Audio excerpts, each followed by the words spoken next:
The Bible Study Podcast, episode 747. Today, the Bible Study Podcast continues the study of the book of Joel with chapter 2.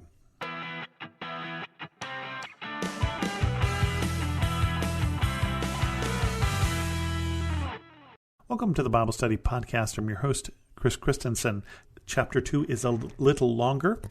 Again, we're talking about an army of locusts. Blow the trumpet in Zion, sound the alarm on my holy hill. Let all who live in the land tremble, for the day of the Lord is coming. It is close at hand, a day of darkness and gloom, a day of clouds and blackness, like dawn spreading across the mountains. A large and mighty army comes, such as never was in ancient times, nor ever will be in ages to come. Before them fire devours, behind them a flame blazes. Before them the land is like the Garden of Eden, behind them a desert waste. Nothing escapes them. They have the appearance of horses, they gallop along like cavalry. With a noise like that of chariots, they leap over the mountain tops, like a crackling fire consuming stubble, like a mighty army drawn up for battle. At the sight of them nations are in anguish.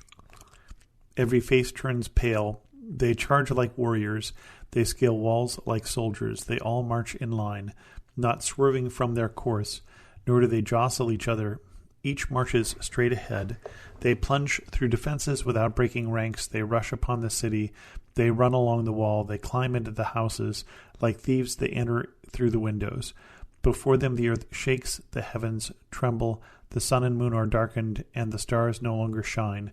The Lord thunders at the head of his army. His forces are beyond number, and mighty is the army that obeys his command. The day of the Lord is great. It is dreadful. Who can endure it?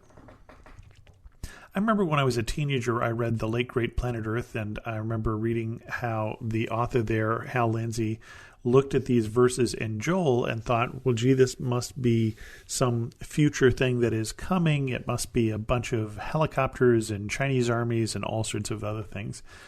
Versus what Joel says it is, which is a bunch of locusts coming.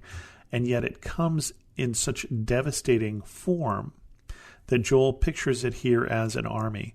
And he pictures it as that before it there is green gardens like Eden, and behind it there is a wasteland.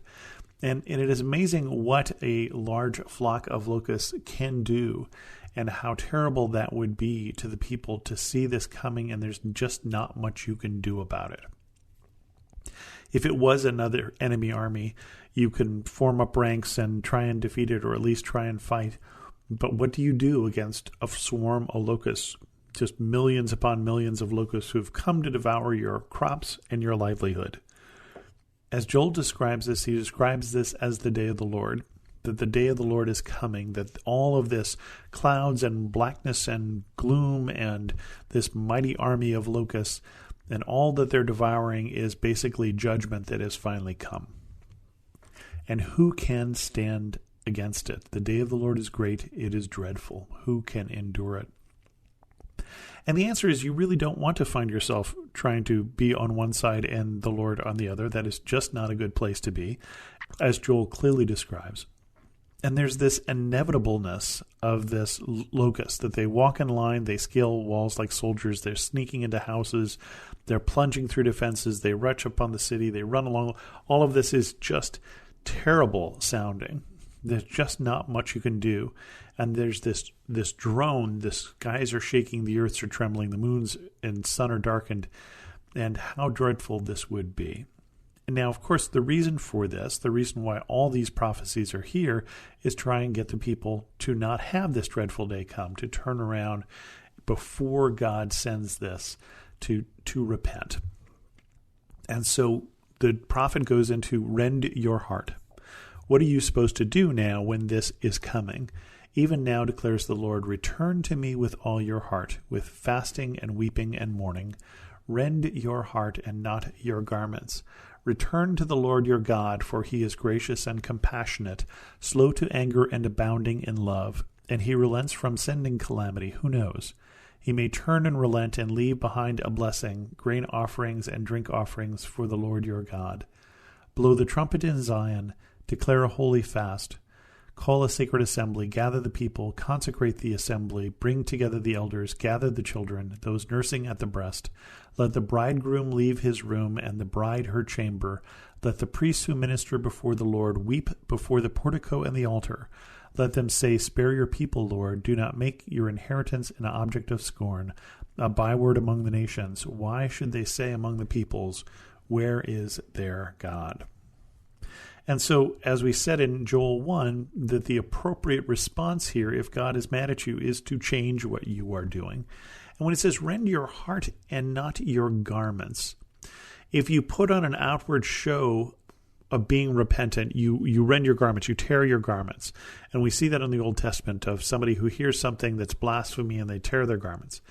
And he's saying, well, don't put on a show, actually change.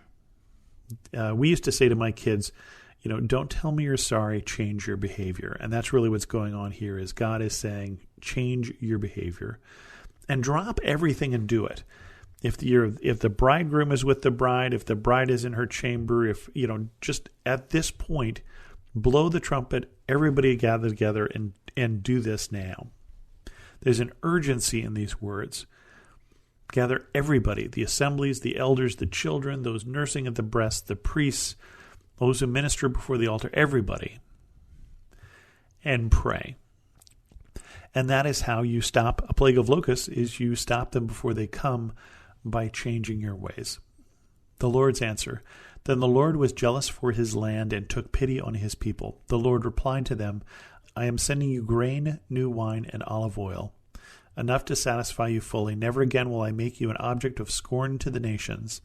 I will drive the northern horde far from you, pushing it into a parched and barren land. Its eastern ranks will drown in the Dead Sea, its western ranks in the Mediterranean Sea, and its stench will go up, its smell will rise. Surely he has done great things. Do not be afraid, land of Judah. Be glad and rejoice.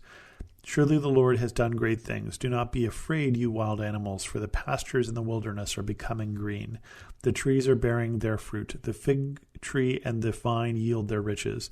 Be glad, people of Zion. Rejoice in the Lord your God, for he is giving you the autumn rains because he is faithful. He sends you abundant showers, both autumn and spring rains, as before. The threshing floor will be filled with grain.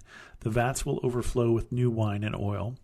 I will repay you for the years the locusts have eaten, the great locust and the young locust, and the other locusts and the locust swarm, my great army that I sent among you. You will have plenty to eat until you are full, and you will praise the name of the Lord your God, who has worked wonders for you. Never again will my people be shamed. Then you will know that I am in Israel, that I am the Lord your God, and that there is no other. Never again will my people be shamed.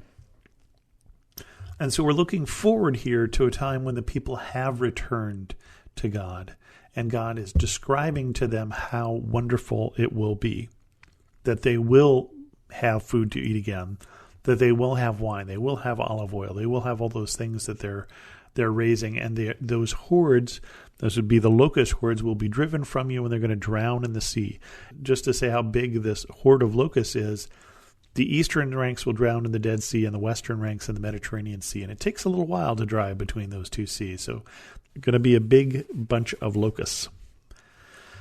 And he describes the people joyful and the people remembering their God and the trees being fruitful and people rejoicing in God and calling God faithful.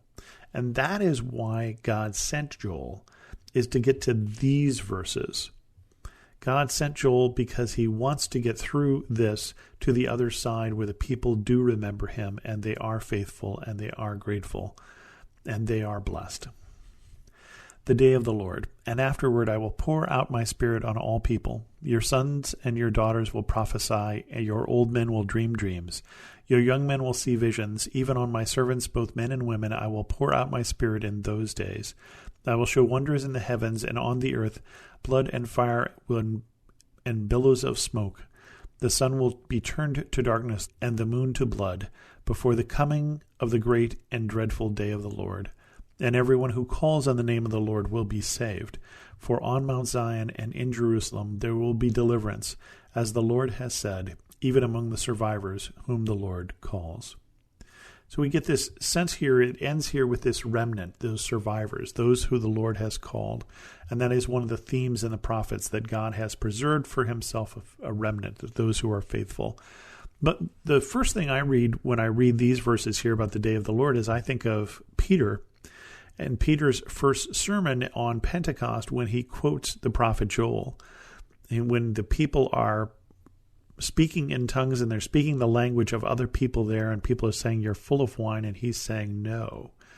This is fulfillment of the prophet Joel. In those days I will pour out my Spirit on all people. He's saying that God meant that in a very literal way, that God would be present and that God would be powerful, and that your sons and daughters will prophesy, your old men will dream dreams, and your young men will see visions. And that God is still at work was his lesson to the people of Israel at that time. That God had been at work in Jesus, that God was still at work in Jesus, who was the resurrected Lord. And that is our message today, or that is my message today too, is that God is still at work.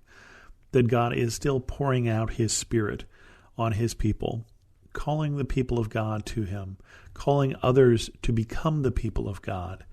And that great and terrible day of the Lord that is coming won't be quite so terrible, and will be a little more great when we stand with him in glory.